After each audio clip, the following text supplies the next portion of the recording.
We stopped here, and so after this, we move on to looking at authenticity a little bit deeper as Russian Bardic song moves to the United States. So let's look at authenticity a little bit closer. As I mentioned before, in Russia, I believe it is a central stable element in Bardic song. Based on what Lionel Trilling, a literary critic, says about authenticity, and we can take him seriously because he wrote an entire book called Sincerity and Authenticity.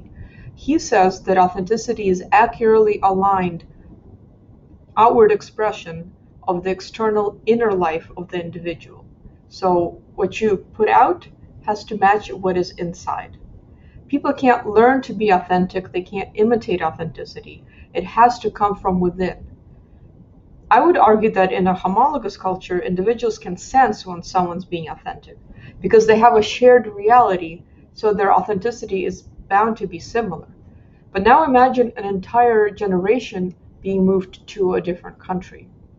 Younger generations here in America are now living in a different reality. And when they are true to that reality, their output, their songs should look different than what their ancestor songs look like. But then what happens to Russian Bardic song as new generations try to perform it? Well, it stops being Russian. It stops being about Russian realities. It also eventually stops being in Russian. New generations speak English, and that's their native language. That's where they're most comfortable. And so an authentic representation of themselves would be in English. And acoustic guitar may not be the instrument of choice. They have a whole plethora of instruments to choose from, after all. Not quite like in Russia.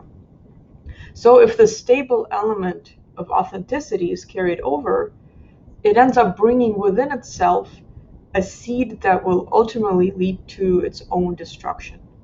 But I don't want to be fatalistic, new hybrids will flourish. However, if the stable element is not allowed to be realized in the new land, then the whole genre will become frozen, and that's what you get when you have concerts. Old bards are just performing, but then they die out, and the older generations pass on, and so the genre dies a slow and painful death as well. So I propose this diagram to demonstrate what I'm talking about. So if you have internally generated content and characteristics such as authenticity, and you move it overseas, if you allow it to play out, the genre will die and you'll get these great hybrids. If you don't allow it to play out, if you say, no, we don't care about you being authentic, guys, sing in Russian, use classical guitar, don't try to experiment, then you will keep the Russian Bardic genre for a while, but eventually it will be frozen and will die out. And of course, if a genre that is not Russian Bardic song, but another genre does not have internally generated elements, it does not call for you to be authentic, then transplanted overseas, it will continue evolving gradually.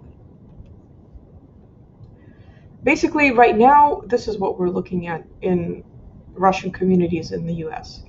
We have hybrid genres, people are exploring, they're enthusiastic, they're trying new things, and they're finding a new identity as Russian Americans. So they are playing with English and Russian word games, they are trying new arrangements, they're talking about this new life that they live now, and they're kind of incorporating that into their authentic expression of themselves.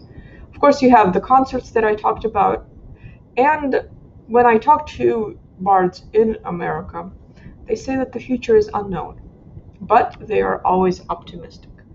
And so I end with a little bit of a song that is a new bard creating here in America, Alex Kiskachi.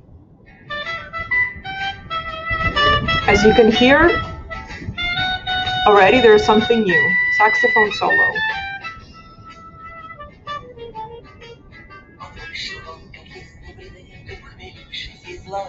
Через порог сказала ей, на запоздалое постол, И получив по морде милой от покровительницы ног, смешался он с такой сатиром и напевал пью. Thank you for your attention. I look forward to hearing your questions.